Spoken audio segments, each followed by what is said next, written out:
आइए दोस्तों, आज हम एक्सप्लेन करने वाले हैं भूल भुलैया 3। फिल्म की शुरुआत होती है 1824 में बंगाल से, जहां पर कि हमें रक्त घाट के राजा को दिखाया जाता है और फिर राजा अपने महल के नाचने वाली लड़की को घसीटते हुए महल के बाहर ले जाते हैं। यह लड़की कौन थी यह तो नहीं बताया गया, लेकिन ऐसा बताया गया कि यह मंजूलिका थी। बाद में राजा ने इसे सभी के सामने जिंदा जला दिया था और जब वो जलकर राख हो गई और जब सभी यहाँ से चले गए तो उसकी आत्मा बाहर निकल कर आई। उसने एक मास्क पहना और जिसने उसे आग लगाई थी, यहाँ उस औरत ने उसे जान से मार दिया। जिसके बाद कहानी प्रेजेंट में आती है और आज के वक्त में रूहान रूह बाबा बनकर लोगों को बेवकूफ बना रहा है। पाखंडी बाबा बना रूहान अपने चेले के साथ मिलकर लोगों की गलतियों को भूत बाधा बताकर और गंगाजल की पिचकारी मारकर माफ करवाता है। इसके बदले उनकी कीमती चीजों को वो साबित बताकर उनसे वो चीज छीन लेता है। लेकिन यह ढोंगी रूह बाबा नहीं जानता कि जल्द उसकी मुलाकात एक असली भूत से होने वाली है जो उसकी नाक में दम कर सकता है। तो रूह बाबा की सर्विस को इस्तेमाल करने वालों को भी पता है कि वो फर्जी बाबा है और उन्हीं में से एक थी मीरा और उसके मामा। उन दोनों को मालूम है कि रूह बाबा फर्जी बाबा है। वो उसका वीडियो बना लेते हैं और उसे ब्लैकमेल करने लगते हैं। बॉस से कहते हैं कि हमें तुम्हारी यह फर्जी सर्विस चाहिए, बदले में हम तुम्हें 1 करोड़ रुपए देंगे। तो मीरा बाबा रूहान को अपने गांव रक्त घाट ले जाती है, जहां पर पहुंचने के बाद गांव के सभी लोग रूह बाबा को घूर कर देखने लगते हैं और मालूम चलता है कि रक्त घाट की यह हवेली दरअसल में 1000 करोड़ रुपए की है। लेकिन मीरा के परिवार वालों को लगता है कि उनकी हवेली में एक मंजूलिका नाम की भूतनी कैद है, इसलिए वो ना हवेली में रह पाते हैं और ना ही उसे बेच पाते हैं। मगर मीरा भूत प्रेतों में नहीं मानती है, इसलिए वो फर्जी बाबा रूह बाबा को लेकर आई है। और मालूम तो यह भी चलता है कि यह सभी लोग हवेली के सामने ही एक तबले में रहते हैं और इनकी हालत बहुत ही ज्यादा खराब है, मतलब कि ये बहुत ही ज्यादा गरीब है। राजा महाराजा परिवार के होते हुए भी यह लोग इतने गरीब हैं अब जो बस यह इंतजार कर रहे हैं तब वो हवेली के बिकने का इंतजार कर रहे हैं ताकि इनके पास पैसे आ जाएं और इनकी आर्थिक स्थिति सुधर जाए। राजपुरोहित यहाँ पर इस महल के बारे में रोहान को वो बताते हैं कि आज से 200 साल पहले यहाँ राजा की एक बेटी हुआ करती थी जिसका नाम मंजूलिका था। मंजूलिका हर एक चीज में बहुत तेज थी, जैसे नृत्य करना हो, हथियार चलाना हो, वो सभी चीज में निफर थी और उसे ऐसा लग रहा था कि आगे चलकर वही इस गद्दी को संभालेगी। लेकिन कुछ समय के बाद राजा की दासी से राजा को एक पुत्र प्राप्त हुआ जिसका नाम था देवेंद्रनाथ। जैसे जैसे देवेंद्रनाथ बड़ा होता गया, देवेंद्रनाथ के लिए राजा का प्यार भी बढ़ता गया और फिर राजा ने डिसाइड किया कि उनकी गद्दी मंजूलिका नहीं बल्कि उसका बेटा देवेंद्रनाथ संभालेगा। जबकि मंजूलिका को ऐसा लग रहा था कि वो इस गद्दी को संभालेगी, लेकिन ऐसा नहीं हुआ। तब वो देवेंद्रनाथ से जलने लगी और उसने देवेंद्रनाथ को एक दिन मार भी दिया। लेकिन जब यह बात मंजूलिका के फादर मतलब कि राजा को मालूम चली तो उन्होंने सभी के सामने मंजूलिका को जिंदा जला दिया। लेकिन फिर तब से मंजूलिका की आत्मा भटकने लगी और मंजूलिका ने यहाँ अपने पिता को जान से मार दिया था। और फिर बाद में राजपुरोहित के पूर्वजों ने यहाँ इस महल में एक बहुत बड़ा हवन करके मंजूलिका को एक कमरे में कैद कर दिया और उसके ऊपर एक भैरव कवच चढ़ा दिया। कहा जाता है कि मंजूलिका इसी कमरे में कैद है और भैरव कवच के कारण वो बाहर नहीं आ पा रही है और भैरव कवच सिर्फ उसे बाहर आने से रोक सकता है। अगर वो बाहर आ गई तो मंजूलिका पूरे शहर में तबाही मचा देगी। राजपुरोहित यहाँ पर रोहान को एक बात और बताता है कि राजपुरोहित के पूर्वजों ने उन्हें एक बात और बताई थी कि मंजूलिका को सिर्फ एक ही शख्स मार सकता है जो कि राजा के घर का हो, वो पुनर्जन्म लेकर वापस आएगा। मालूम चलता है कि गांव के लोग यहाँ रूहान को इसलिए घूर कर देख रहे थे क्योंकि रूहान की शक्ल देवेंद्रनाथ से मिलती है और यहाँ राजपुरोहित को ऐसा लगता है कि रूहान ही वापस आया है पुनर्जन्म लेकर मंजूलिका को मारने के लिए। जबकि रूहान को तो हवेली पर इसलिए लाया गया है ताकि वह दुर्गा अष्टमी के दिन एक नकली पूजा करके यहाँ मंजूलिका को भगा दे और यह हवेली बिकने लायक हो जाए। जिसके बाद अगले ही दिन रूहान का एक राज अभिषेक किया जाता है। क्योंकि उसकी शक्ल देवेंद्रनाथ से मिलती है इसलिए उसे राजा के रूप में सब स्वीकार कर रहे थे। लेकिन तभी यहाँ पर एंट्री होती है छोटे पंडित, बड़े पंडित और पंडिताइन की, जिनका मानना यह है कि रूह बाबा कोई असली बाबा नहीं बल्कि एक पाखंडी है जो कि यहाँ पर लोगों को बेवकूफ बना रहा है। लेकिन यहाँ पर रूह बाबा एक चाल चलता है। अब क्योंकि उसका पुनर्जन्म हुआ है इसलिए वह गांव वालों से कहता है कि 200 साल पहले यह लोग वही लोग हैं जिन्होंने राजा का सोना चुराया था, जबकि यह लोग तो राजा की सेवा किया करते थे, इसलिए इस जन्म में भी यह लोग यही करेंगे और यह मेरी सेवा वगैरह करेंगे। तो उन पंडितों को उसकी बात माननी पड़ती है, वरना चोरी के इल्जाम में उन्हें यहाँ पर बहुत पिटना पड़ेगा। अब आगे हमें मालूम चलता है कि मीरा रूहान को पसंद करती है और कहीं ना कहीं रूहान भी मीरा को पसंद करता है। और फिर अगले दिन मलिका नाम की औरत की एंट्री होती है, जो कि सभी को बताती है कि वह हेरिटेज के लिए काम करती है और इस हवेली में भी वो अपना काम करने के लिए आई है। यहाँ वो रूहान को यह सारी बातें बता रही थी, लेकिन जब से मलिका इस हवेली में आई है तब से हवेली में बहुत ही सुपरनेचुरल जैसी चीजें होने लगी हैं,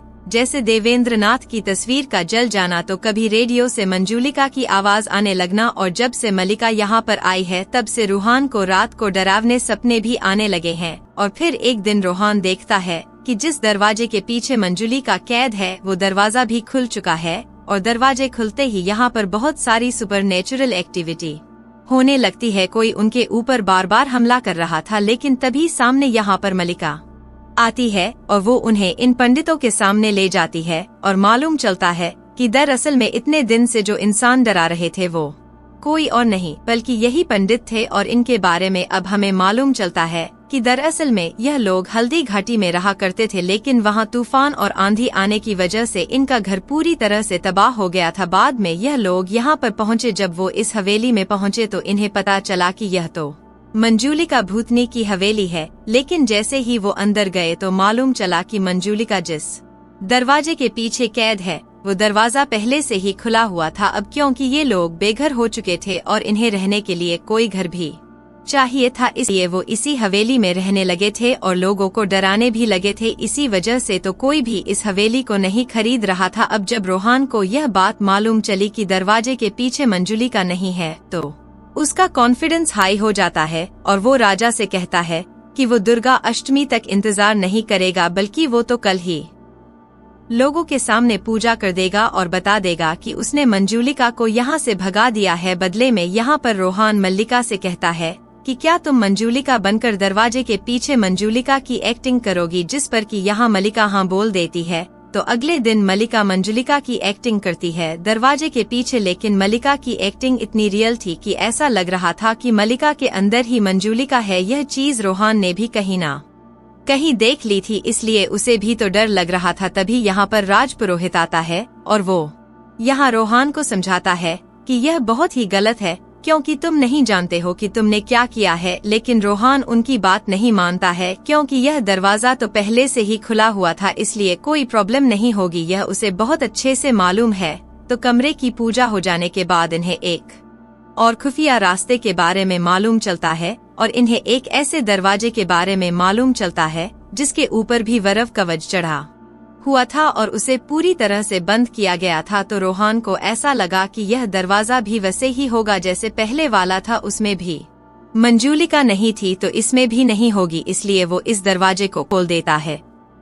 जैसे ही वो इस दरवाजे को खोलता है तो इसके अंदर से बहुत सारे कौवे बाहर निकल कर आते हैं और तभी यहाँ पर राजपुरोहित आता है और उसने इस महल के बारे में अब सब कुछ पढ़ लिया था। वो यहाँ पर रूहान को बताता है कि इस महल में एक नहीं बल्कि दो मंजूलिका है। दरअसल में राजा की दो बेटी हुआ करती थी, एक का नाम मंजूलिका था, दूसरी का नाम मंजोलिका का था। और तभी यहाँ पर हम माधुरी दीक्षित के कैरेक्टर को आता हुआ देख पाते हैं और तभी राजपुरोहित रूहान को 200 साल पहले की कहानी बताने लगता है। वह कहता है कि राजा की दो बेटी थी, मंजूलिका और अंजोलिका, दोनों ही बहुत ही तेज थी, नृत्य में, हथियार में, हर एक चीज में निपुण थी। और यहाँ प्रेजेंट सीन में हम देखते हैं माधुरी दीक्षित जो कि अपना नाम मंदिरा बताती है, वो रूहान से कहती है कि वह एक जगह की रानी है और वो यहाँ पर इस महल को खरीदने के लिए आई है, क्योंकि यह महल उसका है। जब रूहान ने उस दरवाजे को खोला था और जब मंदिर की एंट्री यहाँ पर हुई थी तो बहुत सारे कौवे उड़ गए थे और लेकिन बाद में वो मर भी गए थे। जिसके बाद हम देखते हैं कि मंदिरा और मल्लिका का जब आमना सामना होता है तो दोनों एक दूसरे की गर्दन पकड़ लेते हैं, जैसे वो दोनों एक दूसरे की खून की प्यासी हो। तो अब आगे मंदिरा जो है वो राजा से मिलती है और राजा से कहती है कि वो इस महल को 1000 करोड़ में खरीदना चाहती है, लेकिन वो ये इस महल को दुर्गाष्टमी के दिन खरीदेगी। यहाँ हमें कुछ बातें मालूम चलती है कि जैसे मंदिर भगवान में बिल्कुल भी नहीं मानती है, वो मंदिर के अंदर जाने में भी बिल्कुल विश्वास नहीं रखती है। जब से वह यहाँ पर आई है। मल्लिका और मंदिरा के ऊपर लोगों को शक होने लगा है कि इन दोनों में से ही कोई मंजूलिका है, और रूहान को ऐसा लगता है कि मल्लिका मंजूलिका है, तो वही मीरा को ऐसा लगता है कि मंदिरा मंजूलिका है। तो मंदिरा तो इस महल को दुर्गाष्टमी के दिन खरीदना चाहती है, लेकिन तभी यहाँ पर खन्ना नाम का एक आदमी आता है और वो इस महल को आज के आज खरीदना चाहता है। तो राजा भी मान जाता है महल बेचने के लिए, लेकिन उसी रात खन्ना की जान चली जाती है। खन्ना को मास्क वाली आत्मा ने मार दिया था। अब महल के अंदर और भी ज्यादा सुपरनेचुरल जैसी चीजें स्टार्ट हो जाती है और लोग पूरी तरह से डर भी चुके थे। रोहान को भी बहुत डर लगा था, इसलिए वो तो यहाँ से दुम दबाकर भागने लगता है। जबकि रोहान और मीरा की तो शादी होने वाली थी, लेकिन रोहान यहाँ पर नहीं रुकना चाहता था। वो यहाँ से कार से भागने की कोशिश तो करता है, लेकिन बार बार वो इस भूल भुलैया से बाहर नहीं जा पा रहा था और महल के अंदर ही आ जाता है। अब राजपुरोहित अगले दिन फिर से रूहान के पास आता है और सिर्फ एक ही दिन बचा था दुर्गा अष्टमी के लिए। तो राजपुरोहित रोहान से कहता है कि उन्हें यह बात मालूम है कि वो एक ढोंगी बाबा है, लेकिन उन्हें अपने पूर्वजों की कही हुई बातों पर भी विश्वास है, जिन्होंने कहा था कि राजा के घर से ही कोई पुनर्जन्म लेकर आएगा और वह मंजुलिका को खत्म करेगा। अब क्योंकि मंजुलिका बाहर है और अगले दिन दुर्गा अष्टमी है, इसलिए वो मंजुलिका को खत्म तो नहीं कर सकते हैं। इसलिए वो एक एक हवन करके वापस से मंजुलिका को उसी दरवाजे के पीछे कैद करना चाहते हैं। तभी हम देखते हैं कि मीरा जो है वह अलग तरह से बर्ताव करने लगती है, जैसे उसकी बॉडी को किसी ने पजेस कर लिया हो। इससे पहले की बात बिगड़ पाती यहाँ पर रोहान आ जाता है और वो यहाँ पर मीरा को बचा लेता है। मीरा यहाँ पर रोहान को बताती है कि थोड़ी देर पहले वो मंदिरा के साथ बैठी हुई थी। तब यहाँ पर रोहान को समझ आता है कि जरूर मंदिरा ही असली मंजुलिका है। तब रूहान मंदिरा के पास जाने लगता है, क्योंकि उसे ऐसा लग रहा था कि मंदिरा ही मंजुलिका है। लेकिन तभी हम देखते हैं कि मंदिरा को यहाँ पर मल्लिका घसीटते हुए ले जाती है और उसे बुरी तरह से मारने लगती है। वो उसे ऊपर ले जाकर नीचे फेंक देती है। तो अब सभी को यह बात मालूम चल चुकी थी कि असली मंजुलिका मल्लिका ही है। इसलिए यहाँ पर रूहान मल्लिका के चारों तरफ आग से घेरा बना देता है और खुद बाहर आ जाता है। बाद में वो मंदिरा को उठाने के लिए जाता है, क्योंकि उसे बहुत चोट लगी हुई थी। लेकिन जैसे ही रोहान मंदिरा को उठाता है तो यहाँ पर मंदिरा कहती है कि उसने गलत मंजुलिका को आग के घेरे में डाल दिया है, क्योंकि असली मंजुलिका वो है। और फिर मंदिर यहाँ पर तबाही मचाने लगती है और लोगों को बुरी तरह से मारने पीटने लगती है, यहाँ तक कि वो तो रोहान को भी बुरी तरह से मारने लगती है। तब यहाँ सभी लोग कंफ्यूज हो चुके थे कि आखिर असली मंजुलिका है कौन। तभी मल्लिका बताती है कि असली मंजुलिका हम दोनों में से कोई नहीं है, असली मंजुलिका कोई और है, जो कि सभी के सामने आता है। और मालूम चलता है कि असली मंजुलिका दरअसल में देवेंद्रनाथ का भूत है। जिसके बाद कहानी फिर से 200 साल पहले शिफ्ट हो जाती है, जहाँ पर कि बताया जाता कि मंजुलिका अंजुलिका की बहन थी और उनका भाई देवेंद्रनाथ था, और राजा ने देवेंद्रनाथ को गद्दी सौंप दी थी। और जब गद्दी सौंपी तो अंजुलिका और मंजुलिका को बहुत ज्यादा जलन हुई अपने भाई से। वो बस किसी तरह से अपने भाई को मारना चाहती थी। इसलिए वो दोनों रात को जब देवेंद्रनाथ को मारने के लिए पहुंची तो उन्होंने देखा कि उनका भाई तो मारने लायक ही नहीं है, क्योंकि जब वो कमरे में पहुंची तो देवेंद्रनाथ औरतों की तरह सच सवर रहा था और अमजे तो मार वाला गाना भी गा रहा था। यह सच्चाई दोनों बहनों को मालूम चल चुकी थी। देवेंद्रनाथ भी उन्हें देखकर पूरी तरह से हैरान रह चुका था। वह अपनी बहनों से कहता है कि उसे इस गद्दी में कोई भी इंटरेस्ट नहीं है, उसे तो बस नाच गाना करना है। मैं बाहर से भले ही मर्द की तरह हूँ, लेकिन अंदर से बिल्कुल तुम्हारी तरह हूँ। तब दोनों बहनें कहती है कि यह तो बहुत अच्छी बात है, चलो हम लोग गाना गाते हैं और तुम डांस करना। जब यहाँ देवेंद्रनाथ औरतों की तरह डांस करने लगा था तो मंजुलिका तुरंत ही राजा के पास पहुंची और मंजुलिका ने राजा को सब कुछ बता दिया था। जब मंजुलिका ने राजा को सब कुछ बता दिया और जब राजा ने अपनी आंखों से सब कुछ देख लिया तो उन्हें बहुत ज्यादा बुरा लगा। राजा के साथ साथ पूरी सवाह ने भी यह सब कुछ होते हुए देखा था और उनकी नाक कट जाती। इसलिए उन्होंने अपने बेटे देवेंद्रनाथ को मौत की सजा सुनाई। तो फिल्म के पहले सीन में जो हमने औरत को जलते हुए देखा था वो कोई औरत नहीं बल्कि देवेंद्रनाथ था। उसके जल जाने के बाद यहाँ पर राजा ने अपनी दोनों बेटियों को भी सजा दी। दरअसल में मंजुलिका चाहती तो वह राजा को यह बात चुपचाप से भी बता सकती थी, लेकिन उसे तो गद्दी चाहिए थी, इसलिए दोनों बहनों ने ऐसा किया। इसलिए राजा ने कहा कि इसकी मौत के पीछे का जिम्मेदार दुनिया सिर्फ और सिर्फ मंजुलिका को मानेगी और भविष्य में अंजोलिका को कोई भी याद नहीं रखेगा और इन दोनों को ही देश निकाला दे दिया जाता है। तो प्रेजेंट सीन में जो सारी चीजें हुई हैं, वो सारी चीजें देवेंद्रनाथ ने की हैं और दोनों बहनें जाने अनजाने में यहाँ पर पहुँच चुकी थी। देवेंद्रनाथ तो पहले ही दिन यहाँ अंजोलिका और मंजुलिका को मार सकता था, लेकिन देवेंद्रनाथ दोनों बहनों को इतनी आसान मौत नहीं देना चाहता था। वो उसी तरह उन्हें मारना चाहता था जिस तरह से उसे मारा गया था। महल में जितनी भी सुपर नेचुरल एक्टिविटी हुई थी, वो सारी सुपर नेचुरल एक्टिविटी देवेंद्रनाथ ने की थी। तो अब देवेंद्रनाथ इन दोनों बहनों के साथ साथ महल में जितने भी लोग हैं,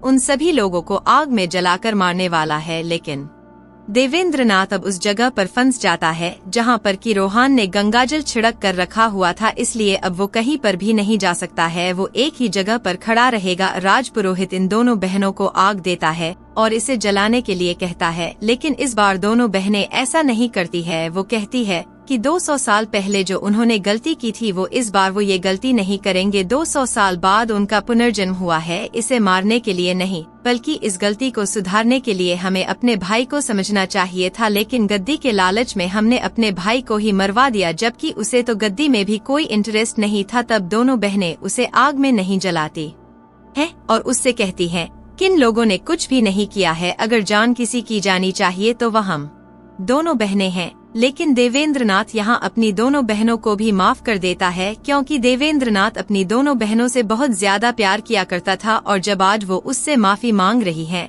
तो देवेंद्रनाथ उन्हें माफ कर देता है। आखिर में मालूम चलता है कि यह दोनों बहनें एक्सीडेंटली यहाँ पर पहुँची थी। यहाँ मलिका जो है वो सचमुच ही हेरिटेज के लिए काम करती है। तो वही यहाँ पर हमें मंदिरा के बारे में मालूम चलता है कि वो दरअसल में ACP राठौर है, जो कि रूहबा को ढूंढ रही है। तो और इसी के साथ यह वीडियो यहीं पर समाप्त होती है।